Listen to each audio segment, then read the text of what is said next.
Dan hari ini aku kedatangan tamu spesial banget nih, Ketua Koperasi Bogasari Jakarta, Pak Triyono. Hai Pak, apa kabar? Hai, apa kabar? Hai Pak, aku di sini mau ngulik-ngulik Bapak nih seputar Koperasi Jakarta. Ya. Apa bedanya sih Pak? Saya dengar-dengar ada perbedaan antara Koperasi Bogasari Jakarta dengan Koperasi Bogasari yang ada di Surabaya. Iya, perbedaannya kalau di Jakarta namanya ya Koperasi Sari Bakti yang di Jakarta. Kalau yang di Surabaya itu namanya Koperasi Suryasari. Ya sebenarnya ada juga grup kita satu lagi di IAK namanya Koperasi Citrasari. Ya satu grup dengan Bogasari ya gitu. Oke. Ya. Terus Pak, untuk ketentuan-ketentuannya nih di dalam koperasi itu sendiri apa aja sih Pak? Ya ketentuan di dalam koperasi ya tentunya banyak ya, baik dari keanggotaannya, kemudian nanti ada bagaimana anggota bisa bertransaksi ya itu akan diatur semua nanti ada di dalam ADART ya, seperti itu ya. Masing-masing koperasi tentunya punya ADART tersendiri, punya manajemen tersendiri. Ya antara kita dengan Surabaya dengan Jakarta pasti akan berbeda bagaimana pengelola dan pengurusnya ya. Untuk sejarah singkatnya Pak, boleh tahu dong Pak, gimana sih Koperasi Bogasari Jakarta itu bisa terbentuk? Ya untuk sejarah singkatnya saya sendiri kan saya baru masuk tahun 97 ya, cuman saya tahunya dari baca-baca dari akta pendirian koperasi. Setahu saya akta pendirian koperasi Sari Bakti itu pada bulan Agustus tahun 82 ya. Ya saya belum masuk di sini ya. Tentunya oleh senior-senior kita ya. Di antaranya Bapak Gunarso, Bapak Gunawan, ada Pak Swihumbing ya. Ya kalau saya masih ketemu ya karena saya masuk tahun 97 ya. Ya pada saat itu tentunya kenapa didirikan koperasi? Tentunya untuk memberikan kesejahteraan kepada anggotanya ya. Karena kalau dilihat dari sisi usahanya, ya pertama kan ada koperasi untuk simpan pinjam ya. Yang kedua untuk menjual barang kebutuhan pokok sehari-hari pada anggota. Kemudian ada juga untuk usaha lain yang bersifat ya, saling menguntungkan ya. Kemudian di tahun 95 ada perubahan akta pendirian di bulan Maret ya. Itu ada perubahan dari sisi anggaran dasar dan anggaran rumah tangga. Yang berbeda itu hanya dari sisi usaha. Yang tadi hanya 3 usaha, tadi simpan pinjam. Kemudian ada penjualan barang-barang kebutuhan pokok sehari-hari. Kemudian tidak ada usaha-usaha lain yang menguntungkan. Ditambah lagi ada kerjasama dengan perusahaan atau koperasi lain atau dari BUMN, BUMD dan sebagainya yang saling menguntungkan. Dan satu lagi ada satu program untuk peningkatan pengetahuan anggota terhadap koperasi. Karena waktu itu kan baru berdiri ya, seperti itu bedanya ya. Secara singkat dari koperasi Bogasari ya. Oke, balik lagi nih Pak ke ketentuannya. Ya. Gimana sih ketentuan untuk menjadi anggota di dalam koperasi itu? Apakah dia harus karyawan sini yang udah minimal berapa tahun atau gimana Pak? Ya, syarat jadi anggota koperasi Sari Bakti itu dia sifatnya terbuka, ya. Tidak ada paksaan. Tapi untuk di kita sendiri, untuk di Jakarta itu setiap karyawan yang sudah menjadi karyawan tetap itu secara otomatis akan menjadi anggota koperasi. Ya, tapi tidak harus ya. Tapi anggota sendiri sebenarnya bisa menolak ya. Tapi yang berjalan selama ini seperti itu ya. Sedangkan keanggotaan kita ya saat ini itu ada 1.630-an lebih ya anggota ya. Itu dari Jakarta sendiri ya. Nanti ada Tangerang juga ya, kemudian ada Cibito, ya kemudian ada dari SSN juga ya, jadi Indofood ada beberapa orang ya, kemudian dari pengelola koperasi dan dari dana pensiun, nah, itu semua sudah menjadi anggota koperasi. Ditambah lagi anggota luar biasa namanya. Anggota luar biasa itu adalah pensiunan Bogasari yang dia syaratnya hanya dengan mendepositokan uangnya ke koperasi ya minimal 20 juta itu sudah bisa menjadi anggota koperasi Sari Bakti. Ya itu dinamakan anggota luar biasa itu. Iya, dari kita. Oke. Ya. Kalau untuk iurannya sendiri Pak, di dalam koperasi itu kita sebagai anggota itu ada iuran apa aja sih Pak? Terus hak-haknya anggota itu apa aja Pak? Iya, sebenarnya di koperasi itu tidak ada iuran, yang ada itu simpanan. Ya kalau iuran kan kita uangnya kan nggak balik ya. Kalau di koperasi itu istilahnya namanya simpanan. Jadi untuk keanggotaan baru, misalkan ada karyawan yang baru jadi karyawan tetap, kemudian masuk anggota, itu nanti akan membayar simpanan pokok ya saat ini itu 50.000. Itu hanya sekali pada saat di awal aja. Kemudian ada namanya simpanan wajib. Jadi setiap bulan itu anggota harus membayar ke koperasi saat ini sejumlah 250.000 per anggota.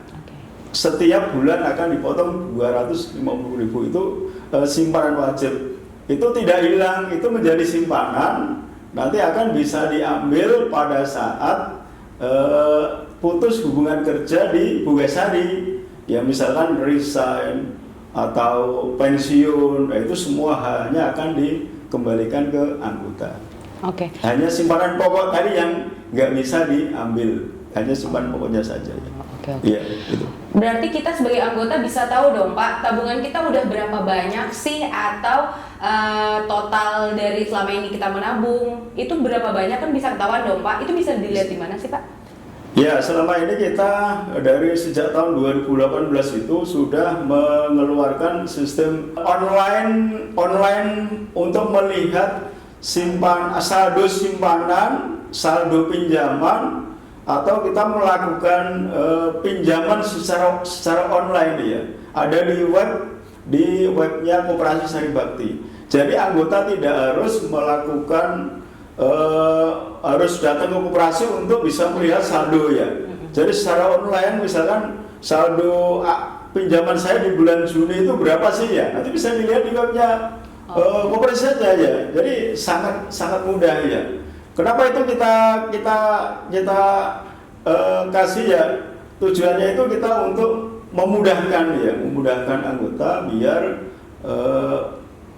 lebih gampang untuk melakukan transaksi koperasi, kemudian mengurangi lost time ya. Selama ini kan sebelum ada WAP itu anggota itu mondar-mandir ke koperasi hanya untuk melakukan, kadang-kadang mau cek saldo ya, mau minjam ya, harus ke sana ngisi form balikin lagi ya. Ya dulu itu lost time kita terlalu tinggi karena anggota itu bolak-balik ke koperasi ya, seperti itu. Oke. Kalau tadi Pak, hak-haknya anggota tuh apa aja sih Pak? Kalau kewajiban kita kan tadi seperti Bapak bilang setoran di awal, kemudian per bulannya juga ada. Nah, haknya kita tuh apa sih Pak sebagai anggota? Ya, hak anggota tentunya pertama nanti akan bisa melakukan semua transaksi yang ada di koperasi. Bisa melakukan simpanan sukarela bisa ya. Bisa melakukan pinjaman ya. Pinjaman ada banyak ya. Ada pinjaman terencana ya, ada pinjaman pendidikan, ada pinjaman cadangan, bisa melakukan transaksi pembelian barang-barang ya, ada di toko ya, elektronik, sembako dan sebagainya. Dan bisa juga berhak untuk mendapatkan SHU di akhir tahun ya. SHU-nya berapa tentunya berdasarkan transaksi masing-masing anggota ya. Banyak sekali haknya anggota yang bisa dinikmati di dalam koperasi ya. Gitu. Ketentuannya simpanan sukarela itu apa sih Pak? Sukarela itu ya, namanya sukarela kita kan bisa menabung berapapun, cuman ada batasan maksimal itu sebulan 5 juta. Ya, boleh nabung berapa aja, maksimal 5 juta dipotongnya, 10 juta nggak bisa. Tapi itu per bulan ya Pak? Iya, per bulan. Silakan mengajukan untuk pemotongan simpanan sukarela ke koperasi, harus mengajukan misalkan tolong saya dipotong katakanlah 500.000 setiap bulan ya, atau 1 juta ya. Ya tergantung gaji kan tentunya ya. Gajinya 5 juta suruh potong 5 juta ya gimana? Ya gitu kan. Karena itu nanti masuk hitungan di plafon tadi sepertiga gaji. Ada minimalnya kah Pak? Nggak ada. Mau 100.000, mau 50.000 per bulan silakan. Nanti sistemnya kan akan dipotong lewat payroll. Makanya harus mengajukan ke koperasi untuk bisa melakukan pemotongan ke payroll. Seperti itu. Iya. Bebas berapa aja, maksimal 5 juta per bulan. Kalau deposito beda lagi. Apa tuh kalau deposito? Ya kalau deposito kan sama simpanan deposito ya. Seperti di bank-bank lain kan ada namanya simpanan deposito. Kalau deposito itu maksimal 400 juta untuk masing-masing anggota. Ya, tidak bisa lebih. Ya karena biar tersebar ke banyak anggota. Kalau misalkan yang saya punya 1 M ya, nanti yang anggota lain nggak bisa masuk ya, karena di simpanan deposito itu kita kontrol, kita batasi, nggak bisa semua mengajukan deposito, tidak semua bisa kita terima. Ya seperti itu ya. Tujuannya dibangun koperasi untuk karyawan-karyawan itu apa sih Pak? Ya tentunya tujuan koperasi itu untuk yang tadi, untuk memberikan kemudahan kepada anggota dalam menyelesaikan masalahnya masing-masing anggota. Ya, kalau koperasi kan paling gampang melakukan transaksi. Kalau di bank misalkan kita mau pinjam 5 juta aja prosesnya harus ada jaminan ini ya. Nanti harus ada proses ini macam-macam lah ya ininya ya, prosedur yang harus dilalui. Kalau di koperasi ya, kita pinjam hari ini, sore udah bisa keluar uangnya. Misalkan plafon saya ada 50 juta ya, saya pinjam tadi pagi, sore nanti udah bisa cair. Nggak perlu harus menyerahkan jaminan, sertifikat tanah, sertifikat kendaraan dan sebagainya ya, nggak perlu ya. Apalagi sekarang dikasih kemudahan dalam melakukan pinjaman secara online ya.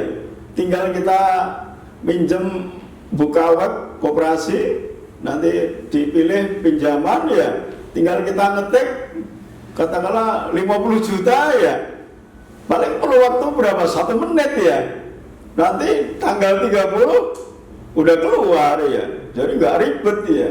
Coba kalau ke bank ya, kita mau pinjam 10 juta aja ya, ribetnya ampun, harus ini syaratnya harus ini ya, masih ada dipotong ini, potong itu ya, seperti itu ya. Berarti webnya tuh update ya Pak? Selalu update. Update ya, update silakan. Ya kita juga sekarang lagi mengembangkan koperasi digital namanya. Sekarang lagi in proses. Ya. Mudah-mudahan awal tahun depan sudah bisa kita launching ya. Nanti anggota itu dikasih kemudahan untuk melakukan lebih mudah lagi melakukan transaksi. Kalau sekarang kan harus buka web ya. Kalau nanti masing-masing koperasi itu udah punya semacam kayak ID ya. Jadi semua kita bisa buka, nanti bisa melihat saldo pinjaman ya, kemudian saldo simpanan ya, kemudian saldo apa aja semua bisa dilihat di situ. Termasuk nanti kita bisa melakukan transaksi simpanan juga, pinjaman ya, bisa melakukan pembelian macam-macam, ada OVO, ada pembelian misalkan pulsa listrik, token listrik, bisa pembelian e-money dan sebagainya. Nanti semua akan ada di dalam satu transaksi itu. Nanti mudah-mudahan di awal tahun depan ini sudah bisa selesai ya. Sekarang lagi dalam proses pembuatan ya dalam koperasi ya. Itu. Oke. Untuk kegiatan atau rutinitas yang ada di koperasi, misalkan ada sebulan sekali atau berapa bulan sekali, itu ada apa aja sih Pak? Atau ada program-program khusus apa gitu di koperasi? Ya di koperasi itu kalau hari-hari biasa ya kita paling evaluasi pengurus ya, pengelola bagaimana hasil kinerja koperasi ya selama sebulan ya. Tapi kalau ada event-event khusus misalkan kayak lebaran ya, kita kan banyak sekali programnya ya. Kita ada program penjualan sembako ya, parcel ya, kemudian ada paket Ramadan yang kita berikan ke anggota ya seperti itu. Yang kalau harian sih tidak terlalu banyak ya, seperti itu ya. Aku dengar Bapak udah 2 periode ya menjabat. Betul, berarti. Ya, betul, nah, ya. Selama Bapak menjabat, pencapaian apa aja sih Pak yang udah Bapak raih untuk koperasi? Ya, kalau untuk pencapaian sebenarnya sudah lumayan banyak ya. Mungkin contohnya dari aset koperasi ya. Aset koperasi waktu saya menjabat di awal tahun 2016 itu sekitar 23 M ya. Saat ini aset kita sudah hampir 47 M ya. Udah lumayan hampir 100% peningkatannya ya. Seiring peningkatan aset tentunya SHU-nya juga naik kan ya. Ya SHU-nya dulu 700-an juta ya. Kemarin di tahun 2021 mencapai 1,8 M ya. Dan banyak lagi program-program yang kita berikan ke anggota. Semuanya tentunya untuk kemudahan ya, untuk kesejahteraan anggota ya. Ya contohnya kita memberikan beberapa program sosial ke anggota ya. Ada beasiswa ya ke anak anggota, kemudian ada santunan duka ya kepada istri atau anaknya ya, keluarga anggota ya. Ada santunan anak yatim piatu dan sebagainya. Kita banyak sekali program yang sangat bermanfaat untuk anggota maupun untuk umum, untuk masyarakat umum. Ya, seperti itu. Kalau menurut saya, berarti Bapak itu ada 3 kesibukan nih, di Yeah. keluarga, di pekerjaan, dan di sebagai ketua koperasi. Gimana cara Bapak untuk mengimbanginya, Pak? Ya kalau masalah waktu sih ya sebenarnya bisa kita manage ya. Kalau dikerja sebenarnya koperasi itu kan nggak harus ditungguin, kita nggak harus ditongkrongin terus di situ ya. Kita bisa kontrol dari tempat kerja. Jadi kita sambil bekerja bisa juga mengontrol koperasi ya. Kalau untuk keluarga sih ya fine aja, nggak ada mengerti lah ya. Keluarga mengerti, anak istri mengerti ya. Ya kita kalau kegiatan di koperasi kalau untuk meeting ya, untuk meeting dengan pengurus, pengawas atau dengan klien itu biasanya kita lakukan di jam istirahat. Ya, jadi jam istirahat saya kita gunakan untuk mengurus koperasi. Ya, jadi tidak menggunakan jam kerja. Yaitu ya cara yang kita lakukan biar tidak mengganggu pekerjaan. Ya. Paling tidak mengurangi lah ya. Jadi biar nggak ganggu kerjaan utamanya. Oke. Sejauh ini apa sih Pak komentar-komentar dari anggota? Anggota kan nggak cuma 1-2 orang ya Pak, tapi seluruh karyawan dong. Yeah. Pasti banyak loh Pak komen-komen positif, negatif. Komen-komen negatif apa sih Pak yang pernah ada ke Bapak, nyampe gitu ke Bapak? Ya komen-komen negatif ya pasti ada lah ya, pasti ada ya. Tapi kebanyakan itu masalah simpan pinjam ya. Kenapa cairnya terlambat ya. Kadang-kadang kan cairnya harusnya hari ini, kenapa mundur sampai besok ya. Ya namanya kita transaksi kan kadang-kadang ada kendala dari internal maupun dari eksternal, kita kan biasanya itu kendalanya dari bank. Itu yang pertama. Yang kedua plafon biasanya ya. Kenapa saya kok nggak di ACC pinjaman saya ya? Ya kenapa saya nggak dapat ya? Ya itu karena koperasi itu kan dibatasi oleh plafon yang sepertiga gaji itu ya. Ya kalau kita paksakan untuk dicairkan nanti jadi menyalahi aturan main yang di Bogasari seperti itu. Kemudian ada lagi ya masalah ya kebanyakan masalah simpan pinjam yang tidak dicairkan ya. Ya anggota itu pengennya apa yang dia minta ya dicairkan ya, dicairkan semua, diikuti semua seperti itu ya. Oke, berarti untuk para anggota yang seluruh karyawan Bogasari ini menyampaikan kritik, saran, baik itu negatif positif, itu bisa langsung ke Bapak atau di struktur kepengurusan koperasi itu ada untuk khusus kritik dan sarannya? Bisa langsung ke saya, langsung ke saya atau bisa langsung ke pengurus yang lain. Okay. Ya, kebetulan kita kan di koperasi itu ada grup ya, namanya grup APKSB kan, dari masing-masing departemen kan punya perwakilan anggota perwakilan koperasi Sari Bakti APKSB. Kita punya grup ya, di dalam grup itu silakan kalau mau ada masukan, ada kritik boleh disampaikan. Ya kita akan tanggapi ya di situ. Jadi kita terbuka, nggak ada yang ditutup-tutupi ya, nggak ada yang disembunyikan ya. Silakan kalau ada yang mau nyampaikan apa aja boleh, silakan. Asal jangan sara ya, jangan menghina, jangan mencaci ya, asal dengan sopan ya, santun dan baiklah. Seperti itu. Ya. Sejauh ini selama Bapak menjalankan Ya. periode sebagai ketua koperasi, Ya. ada komentar-komentar dari Pak Franky nggak sih Pak ke Bapak langsung mengenai perkembangan koperasi Jakarta? Pak Franky ya. Iya. Ya kita pernah ketemu Pak Franky ya. Ya Pak Franky itu sebenarnya pengennya koperasi kita itu jangan hanya mengambil untung dari anggota saja. Ya selama ini kan memang kita kan hanya anggota yang kita libatkan ya. Kalau bisa anggota itu semua melakukan transaksi biar keuntungan koperasi itu biar naik ya. Pak Franky itu berharap suruh melakukan usaha di luar yang tadi ya, yang sudah saya rintis tadi ya. Kalau bisa melakukan usaha di luar, jangan hanya di dalam aja ya. Jadi jangan hanya karyawan aja yang di istilahnya diperes gitu loh, suruh melakukan transaksi ini itu ya, sampai gajinya ya tinggal sedikit ya. Ya kita ya makanya kita udah follow up, kita melakukan usaha-usaha selain ya untuk anggota ya kita sudah rintis yang tadi di PT Sari Bakti Sarana Tama tadi. Itu nanti cikal bakal kita untuk melakukan usaha yang lebih besar di luar. Oh ya Pak, aku mau menyinggung nih yang tadi Bapak bilang udah punya usaha lagi untuk angkutan ya Pak tadi. Yeah. Itu detailnya gimana sih Pak? Bagaimana sih Sari Bakti Sarana Tama itu bisa terbangun?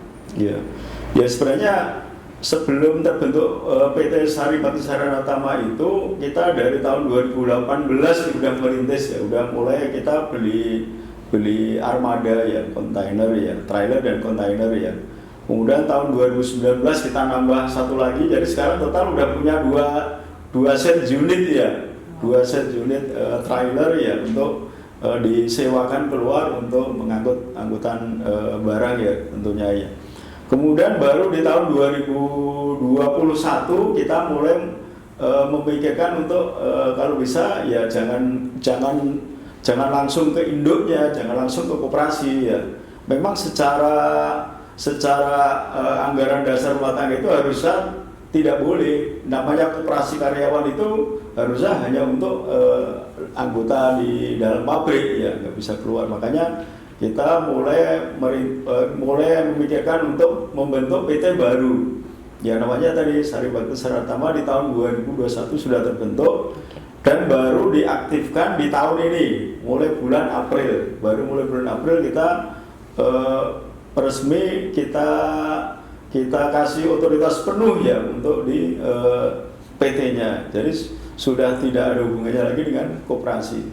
Di dalam PT itu sudah ada ya direkturnya, ada pengurusnya ya, ada komisarisnya ya seperti PT-PT yang lain ya seperti itu. Ya. Saat ini sudah berjalan efektifkah Pak? Sudah ya. Jadi sebenarnya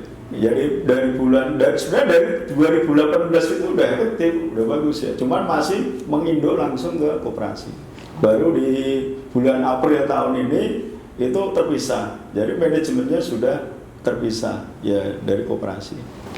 Dengar-dengar Pak mau ada pembaharuan untuk toko nih. Gimana sih Pak update-nya? Coba dong Pak kasih tahu ke kita. Iya baik. Ya kita mau ada buka toko baru ya. Toko sekarang kan di kantor memang itu terlalu ya sempit lah ya. Ya dari manajemen akan ngasih tempat di changing room yang di lantai dasar ya.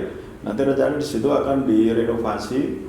Nanti di situ akan dibuatkan toko khusus untuk koperasi. Di belakang nanti kalau nggak salah nanti untuk kantin ya. Bukan untuk kantin, untuk kafe ya, kafe Bugasari. Ya nanti untuk changing room-nya akan pindah semua ke lantai 1, info yang saya dapat seperti itu. Nah, nanti alhamdulillah nanti koperasi toko koperasi itu akan kita bikin ya hampir mirip dengan kayak Alfamart, Indomart. Jadi semua barang-barang yang dibutuhkan anggota nanti akan kita sediakan. Ya dengan harapan nanti anggota itu bisa transaksi di sini ya, tidak di luar ya. Nah, karena dari transaksi-transaksi itu secara otomatis akan meningkatkan profit koperasi dan juga anggota sendiri dari sisi kontribusi akan meningkat dan akhirnya nanti SL-nya pasti akan meningkat di masing-masing anggota. Ya perlu saya informasikan sekali lagi ya, SHU, sisa hasil usaha masing-masing anggota itu dibagi menjadi dua bagian. Pertama dari simpanan, ya simpanan wajib anggota, itu porsinya hanya 40%. Yang kedua dari kontribusi anggota. Kontribusi anggota itu apa? Ya dari misalkan anggota melakukan transaksi pinjaman. Ya nanti kan pinjaman pasti kan ada bunganya. Ya bunganya itu nanti akan diakumulasi berapa totalnya. Kemudian kontribusi dari pembelian barang. Ya pembelian barang berapa yang dibeli, nanti profitnya ya nanti akan diakumulasi. Jadi nanti totalnya akumulasi dari hasil transaksi anggota itu nanti akan dihitung sebagai SHU. SHU dari kontribusi itu besar ya 60%. Ya, seperti itu. Jadi semua anggota semakin banyak melakukan transaksi, ya nanti SHU-nya juga akan semakin tinggi ya seperti itu ya. Jadi saya harapkan nanti setelah ada toko di Cengkrong, toko baru, saya harapkan semua anggota bisa melakukan transaksi di toko. Ya, ya tadinya mungkin beli di Indomaret ya, ngapain harus ke Indomaret? Di kita aja. Ya selain dengan harga yang sama atau lebih murah ya, kita juga bisa mendapatkan SHU nanti di belakang. Jam operasionalnya Pak, kalau nanti sudah pindah toko, apakah masih sama kayak jam operasional yang ada di kantin sekarang? Ya untuk jam operasional nanti kita akan lihat kondisi dulu ya. Ya kalau bisa sih harus mungkin 2 shift ya. Katakanlah dari pagi nanti sampai jam 4, nanti jam 4 sampai jam 8 malam misalkan. Karena di pabrik kita kan 24 jam ya. Nah, dari mil kan 3 shift ya. Tapi kita lihat nantilah animo anggota itu seperti apa. Ya. Ya sementara mungkin nanti dari jam katakanlah jam 7 sampai jam 5 dulu ya, tapi nanti anggota minta untuk diperpanjang jam bukanya ya, nanti kita akan sesuaikan dengan kemauan anggota ya seperti itu. Ya. Terus Pak, yang terakhir nih aku mau tanya, harapan Bapak apa sih untuk perkembangan Koperasi Bogasari Jakarta? Ya harapan saya Koperasi Bogasari itu bisa lebih maju ya, mandiri ya. Bisa kesejahteraan anggota lebih meningkat ya. Biasanya di indikasi kesejahteraan itu biasanya dari sisi SHU ya, pengennya anggota itu SHU-nya tinggi ya kayak gitu. Tapi di sisi lain anggota itu pengen bunga pinjaman turun ya kayak gitu. Kan itu kan berbanding terbalik. Kalau mau menurunkan bunga pinjaman berarti kan harusnya hasil profitnya kan menurun. Ya, itu yang susahnya. Makanya kita harus berjuang bagaimana caranya mendapatkan penghasilan selain dari pinjaman anggota. Caranya apa? Dengan usaha lain ya, seperti kita menjual produk-produk di toko, yang menjual tepung, pasta, elektronik dan sebagainya ya. Ditambah lagi kalau bisa kita usaha di luar, ya jangan di dalam terus ya, usahanya di luar. Ya saat ini udah kita rintis untuk melakukan usaha angkutan barang ya. Jadi kita bisnis kontainer ya, trailer ya, angkutan barang dari ya pokoknya untuk umum ya, untuk di luar bukan untuk di dalam Bogasari. Jadi kita sekarang udah punya anak perusahaan namanya Sari Bakti Sarana Tama, yaitu nanti cikal bakal untuk bisa melakukan usaha di luar. Ya bukan hanya usaha mengeruk keuntungan dari anggota saja ya, kita melakukan usaha mendapat untung dari luar Bogasari. Nah, itu mudah-mudahan nanti itu akan berkembang ya sehingga koperasi ini bisa lebih maju lagi. Nah, nanti akhirnya kalau usaha lain sudah maju, sudah mendapatkan untung yang lebih, nah, nanti di dalamnya ya di dalam nanti bunga pinjaman dan sebagainya itu bisa kita turunkan. Jadi ada di sini diturunkan keuntungan dari dalam turun, tapi keuntungan di luar bisa naik. Jadi akan ketemunya nanti SHU-nya akan tetap ya agak tinggi ya seperti itu ya. Ya harus punya usaha lain selain di dalam Bogasari itu. Oke, jadi masyarakat juga bisa menikmati ya Pak, bisa Betul, menggunakan ya. juga Iya, jasanya. betul, ya. Oke, tuh kan gengs Boga udah tahu dong penjelasannya tentang Koperasi Sari Bakti Jakarta. Dan jangan lupa nanti kalau udah pindah toko dicoba langsung, lebih mudah loh. Kita nggak perlu ke minimarket lagi karena kalau udah pulang kantor kan udah capek. Jadi kita sekalian lewat pulang, sekalian aja kita belanja di Koperasi. Oke, terima kasih gengs Boga yang udah setia nontonin sampai akhir. Jangan lupa ya, kunjungi dan like, comment, subscribe di YouTube Bogasari, Warta Bogasari, serta jangan lupa lihat updatean kita terus nih di Instagram Warta Bogasari. Terima kasih.